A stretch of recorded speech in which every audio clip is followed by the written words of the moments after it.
ഇപ്പം ഞാൻ ഹോസ്പിറ്റലിൽ ക്ലിനിക്ക് കൺസൾട്ടേഷൻ എന്നൊക്കെ പറഞ്ഞു വെച്ച് ഈ ഒരു രീതിയിൽ ഓടി നടക്കുമ്പം വൈഫും ഡോക്ടറാണ്, വൈഫും കൺസൾട്ടേഷൻസ് കാര്യങ്ങളും ചെയ്യുന്ന ഒരാളാണ്.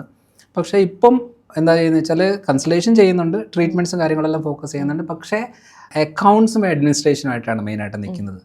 അപ്പോൾ എന്നെ സംഭവിക്കുന്നത് വെച്ചാൽ ഇപ്പം അങ്ങനെ ഒരാൾ എൻ്റെ ലൈഫിൽ ഉള്ളത് കൊണ്ടാണ് എനിക്ക് കുറച്ചുകൂടെ ഒന്ന് ഫ്രീ ആയിട്ട് ഇരിക്കാൻ പറ്റുന്നത്. എൻ്റെ ഫാമിലിയിൽ എന്ന് പറയുന്നത് ഒട്ടും ഇഷ്ടമില്ല വൈഫിന് അക്കൗണ്ട്സ് നോക്കാനും കണക്ക് നോക്കാനും.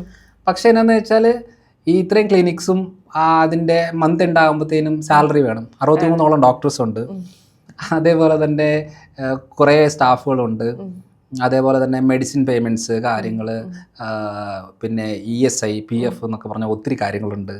ഈ കാര്യങ്ങളെല്ലാം പ്രോപ്പറായിട്ട് മാനേജ് ചെയ്ത് പോകണമെന്നുണ്ടെങ്കിൽ ഒരാൾ അതിൻ്റെ പുറകെ നിന്നെങ്കിലേ നടക്കത്തുള്ളൂ. അപ്പം അങ്ങനെ ആകുമ്പോൾ വൈഫ് എന്ത് ചെയ്ത് ഇതെല്ലാം പഠിച്ചു. എന്താണ് GST, എന്താണ് ഇൻകം ടാക്സ്, എന്താണ് TDS, ഈ സാധനങ്ങളെല്ലാം പഠിച്ച് മനസ്സിലാക്കി ചെയ്തത് കൊണ്ട്, അങ്ങനെ ഉള്ളത് കൊണ്ട് മാത്രമാണ് ഞാൻ ഇങ്ങനെ നിൽക്കുന്നത്. അല്ലായിരുന്നെങ്കിൽ ഞാൻ ഇതെല്ലാം ചെയ്തേച്ച് കൺസൾട്ട് ചെയ്ത ആൾ വന്നിട്ട്, ഞാൻ കൺസൾട്ടേഷൻ റൂമിൽ നിന്ന് പുറത്തിറങ്ങാൻ പറ്റാത്ത ഒരാളാണ്. എനിക്കിവിടെ പുറത്ത് നടക്കുന്ന സംഭവങ്ങളൊന്നും അറിയാത്ത പോലും ഇല്ല.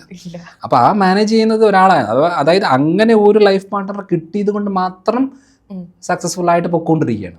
വലിയൊരു ഹാപ്പിനെസ് എന്ന് പറയുന്നത് എൻ്റെ കുടുംബം നിലനിൽക്കുന്നതിൻ്റെ ഒരേ ഒരു കാരണക്കാരി എന്ന് പറയുന്നത് എൻ്റെ ഭാര്യയാണ്. പിള്ളേരുടെ അഡ്മിഷന് പോലും എനിക്ക് സ്കൂളിൽ ചെന്നാൽ പോലും ഇന്ന സ്കൂളാണെന്നറിയാം, അല്ലെങ്കിൽ ഇന്ന ക്ലാസ് ആണെന്നറിയാം. അതിൻ്റെ A to Z കാര്യങ്ങൾ ചെയ്യുന്നത് വൈഫാണ്. അപ്പോൾ വീട്ടിലെ ആ ഒരു അറ്റ്മോസ്ഫിയറും ഇതെല്ലാം മാനേജ് ചെയ്ത് പോകുന്ന ഒരാളാണ്. ഇപ്പം ഞാനിപ്പം ജോൺ മരീൻസ് എന്ന് പറയുന്ന സ്ഥാപനത്തിൻ്റെ ഒരു ബ്രാൻഡ് അംബാസിഡറാണ്, ഒരു ഫേസ് ആണ്. പക്ഷേ അതിൻ്റെ സ്പൈൻ നട്ടൽ എന്ന് പറയുന്നത് വൈഫാണ്.